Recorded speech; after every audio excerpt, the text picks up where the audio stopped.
You don't always need a plan. Sometimes you need to breathe, trust, and let go and see what happens. What do you think about that quote? Uh, I don't agree, but sometimes I agree. Here's what I mean. You can save 3 hours of time with 1 hour of planning. Dwight D. Eisenhower, famous president who led us through World War II. Sometimes you don't need a plan because you have no way of having a plan.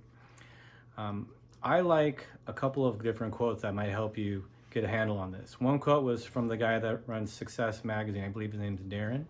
I forgot his last name, but he's an amazing guy.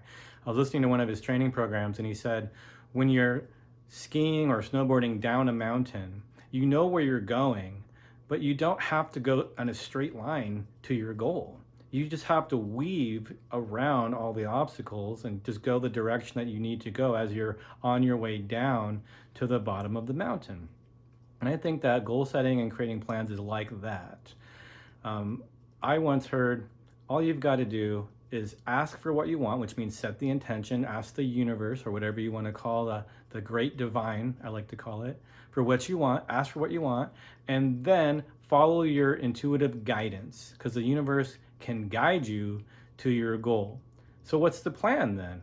And why even have a plan? Well, think about this. If you're going to do a bunch of errands one day, wouldn't it be great if you made a plan of in which order to do the errands so that way you would save a whole bunch of time by not driving back and forth across town, but hit the right places in the right order? Well, of course that makes sense. And that's where logic is very useful and powerful. We want to take a little bit of time to strategize and plan in order to save time. If you don't have any plan at all, how do you know what your first step is, your first action towards your goal? So what you do is you make a plan, and then you stay flexible with the plan, like what Darren was saying about skiing down the mountain. Another quote I like that says the same thing is, draw your dreams in concrete, but your plans in the sand. Draw your dreams in concrete and your plans in the sand, which means that you could easily wipe the plan and make a new plan at any moment. You might have gotten a really solid plan together with a team of advisors. And then as you're executing the plan, realize, oh, we didn't know about this obstacle, or we didn't know about this opportunity. It makes sense to change the plan now. And if you can really let your sense of receiving messages from the universe, which I call intuition, to help you, then you don't have to have a mastered, rigid, solid plan to get all the way there. But if you take the time to think about a possible or multiple possible pathways to your end goal, it's easier to follow your intuition because you've already done the logical processing of some ways that it could happen. As long as you don't get attached to it having to go according to plan, planning saves you lots of time and can help you open up to just trusting the universe's guidance because you've already thought through all the different scenarios. And you're not going to be able to know all the scenarios. For example, there's a really popular show called Shark Tank. And on the show, there's this very successful woman named Lori. Lori is called the queen of QVC, and she's made millions and millions and millions of dollars with different products that people really needed, and she found a way to bring them to the marketplace so people could have access to them. Someone has a great invention, she partners up with them, she gets their invention out into people's homes and into their lives and makes the world a better place. That is cool. That's awesome. There's a movie called Joy, which kind of explains, I don't think it's about her, it might be, but it really explains that idea of taking a really good idea and bringing it to the world through home shopping networks, right? So she said on the show twice that I saw, and I haven't seen every single episode, that before someone comes in with a new product idea that she might want to then bring to the world, she already knows, before she even sees them, she has a knowing if it's a winner or a loser product, if it's going to be a big success or not something that she should invest in. She has a knowingness. And what do we call that knowingness? We call it intuition. You can call it your gut, but she says, I just know. I just know. Right? Just like in that TV show NCIS, the great detective, he just knows, right? He just knows. How do you know? It's your famous gut, they say. And so there's this knowingness that you want to rely on, if you don't have that kind of knowingness like she has, it's something that you want to develop. It is the real secret of getting to where you want to go, is to be able to follow the guidance. If you only have logic alone, you will not get where you want to go in the fastest, easiest way, or maybe not even at all.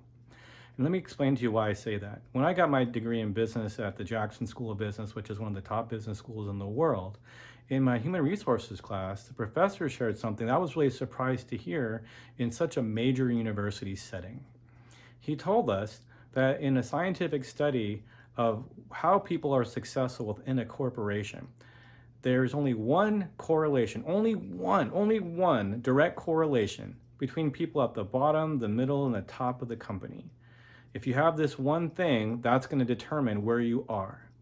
And he asked all of us college students, we were seniors at that time, to guess what is the thing that differentiates the entry-level employee to the middle people to the top and the CEO. And everyone guessed things that would make sense, like how much education they have, how hard they work, their communication skills, their leadership skills, how personable they were, and how good they were at making friends, who they knew is a really common guess that people have, what kind of vision they were able to create, and it was none of those things. The direct correlation is your intuition. The more intuitive you are, the higher up you'll be in any given company. The CEO is the most intuitive person in the company, the person in charge. And why is that? Because they make better decisions. And they make better decisions because you never have all the knowledge. But if you have a good, strong connection to your knowing or your gut or your feeling or your inner voice or your inner guidance or however you receive it, and you can rely on that, then you're going to make great decisions. And that's why they're going to ask you to be in charge, because you can make those decisions. And the universe can just bang home that reality for you, that developing your intuition can then allow you to be more successful in life, because your plan can literally be, here's what I think I should do, bum, bum, bum, bum, bum, bum, bum, all the way to the end result, and I'm gonna let my intuition guide me. If you really go with your intuition, you could even use that to develop your plan. And wouldn't that be crazy? And I know what you're thinking, well, how is it possible to develop your intuition? Aren't people just born a certain way? No. Actually, everyone is born a certain way with intuition. Every single human being has this natural ability to sense, to know things, to feel things, to hear, to see in a more spiritual or I don't know what you want to call it, a more divine way, a higher level sense, you could say. Maybe you don't believe in anything spiritual, but you believe in the power of the mind. Well, maybe it's just accessing more of your mind. However you want to look at where it comes from isn't as important as the fact that everyone is designed to be intuitive. Pete Sanders Jr., who's an MIT brain scientist, said that every single person has 9 senses. The one they call the sixth sense is actually split into 4 different senses: seeing, feeling, hearing, and knowing. Lori's using knowing in Shark Tank, at least in her business, not just on the show, right? She's using it everywhere. And everyone actually has all 4 of them, but most people have them all turned off. Maybe they have one that's turned on. So in my training program, I teach people how to turn them all back on and then different exercises to develop them all until you can use them all fluidly and easily. And then, of course, you continue to get better and better with them, just like anyone can get better and better at any art form. I do think of it as an art form. And so if you have that turned up, your ability to succeed will be massive, just absolutely massive. And even if you have a great plan and you have great intuition, you're still going to have to remove the unconscious blockages preventing you from achieving your goal. That's always going to be a big key if you're not finding the dominoes falling into place easily and you're not experiencing synchronicities, as you should naturally every time you create a goal in life. So maybe you want to know some ways to strategize, because I love to strategize. A lot of my friends ask me to help them strategize. So first of all, let's talk about Think and Grow Rich, Napoleon Hill's book. And he says that a commonality of self-made multimillionaires is that they develop a mastermind whose basic goal is for each person to help everyone else in the group, develop their strategy for success towards their goal, to help you create your plan. So that's one thing, is you can get advice from other people, especially those who have already succeeded in the thing you want to do. That's by far the best way to create your plan, is to find out what plans have already worked for other people and see if you can copy it without changing the wheel, which is where a lot of people go wrong. But let's say that you've got a mentor and a whole mastermind team, and you don't have to pay $10,000 or $50,000 to join a mastermind. That's like saying you have to pay to have friends. That's what I think. Form one yourself. Make your own mastermind of the people that you know and love. And if you don't know that many people, go to events and meet people and make friends and then talk with them about what you want to do. If you're afraid they're going to steal your idea, have them sign an NDA. It's not that big a deal. It's a non-disclosure agreement. You can get it for free on the internet.